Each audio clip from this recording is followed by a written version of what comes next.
علامہ جزری کیا فرماتے ہیں؟ وہ فرماتے ہیں کہ وَالْأَخْذُ بِالتَّجْوِيدِ حَتْمُ اللَّازِمُ مَن لَّمْ يُجَوِّدِ الْقُرْآنَ آثِمُ، یعنی قرآن مجید کو تجوید کے موافق پڑھنا نہایت ہی ضروری ہے۔ اگر کوئی شخص تجوید کے ساتھ نہ پڑھے تو وہ گنہگار ہے۔ اب وہ کیسے گنہگار؟ کیونکہ لِأَنَّهُ بِهِ الْإِلَٰهُ أَنزَلَ، کہ یعنی اللہ تعالیٰ نے قرآن مجید کو تجوید کے ساتھ ہی نازل کیا، وَهَكَذَا مِنْهُ إِلَيْنَا وَصَلَ، اور یہ قرآن مجید ہم تک تجوید کے ساتھ ہی پہنچا ہے۔ ٹھیک ہے، نمبر 2 پہ فتویٰ دیتے ہیں، وہ فرماتے ہیں کہ اگر کوئی قرآن کا معلم ہو اور تجوید کے خلاف پڑھاتا ہو یا اجرت لے کر قرآن مجید ختم کراتا ہو تو یہ دونوں، اجرت لینے والا، تنخواہ لینے والا، یہ دونوں ان چیزوں کے مستحق نہیں ہیں۔ یہ علامہ جزری کا کیا ہے؟ فتویٰ ہے۔ اس کے بعد تیسرا فتویٰ کیا ہے؟ وہ فرماتے ہیں کہ اگر کوئی تجوید کے خلاف قرآن پڑھے اور دوسرا آدمی قسم اٹھائے کہ اس نے قرآن مجید کی تلاوت نہیں کی کیونکہ اس نے تجوید کے خلاف پڑھا ہے، تو یہ اس کی قسم جو ہے وہ جھوٹی نہیں ہوگی، کیونکہ یہ جو تجوید کے ساتھ قرآن مجید ہے پڑھنا نہایت ہی ضروری ہے۔ ٹھیک ہے، لِأَنَّهُ بِهِ الْإِلَٰهُ أَنزَلَ، اللہ تعالیٰ نے کیا کیا ہے؟ اس کو تجوید کے ساتھ ہی نازل کیا ہے۔ اگر کوئی شخص یہ کہہ دے کہ یہ جو بندہ ہے الحمدللہ رب العالمین، اس طرح پڑھا ہے اور اس نے قرآن مجید نہیں پڑھا، غلط پڑھا ہے، تو یہ اس کی قسم کیا ہے؟ جھوٹی نہیں ہوگی۔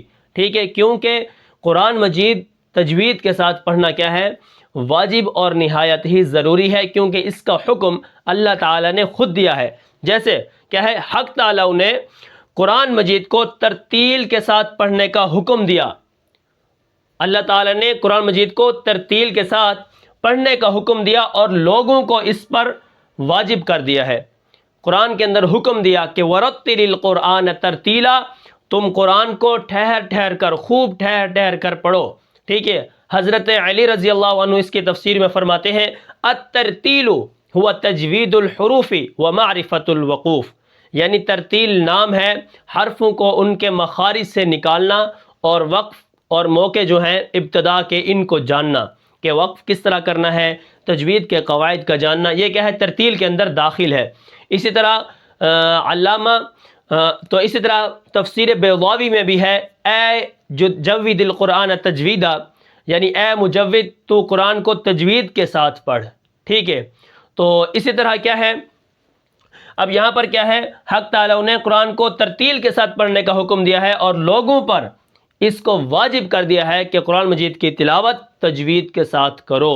آج کے ہمارے وہ دلائل ہیں جو اقوال علماء سے تجوید کا ثبوت دیتے ہیں۔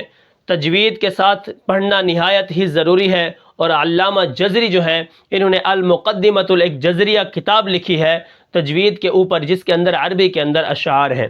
ٹھیک ہے، اس کے اندر میں نے آپ کو وہ پہلا شعر بھی بتایا ہے جس کے اندر انہوں نے تجوید کو پڑھنا لازم قرار دیا ہے، اور اس کے بعد کیوں لازم قرار دیا ہے یہ بھی یہاں پر فرمایا ہے کہ لِأَنَّهُ بِهِ الْإِلَٰهُ أَنزَلَ، قرآن مجید تجوید کے ساتھ ہی نازل ہوا تھا اور ہم تک بھی تجوید کے ساتھ ہی پہنچا ہے۔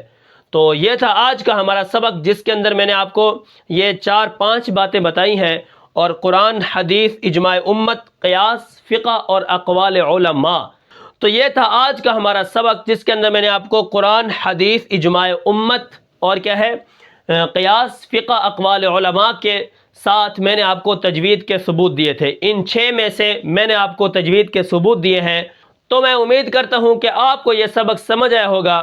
پھر ملتے ہیں انشاءاللہ اگلے سبق میں، تب تک کے لیے مجھے اجازت دیجیے۔ اللہ حافظ۔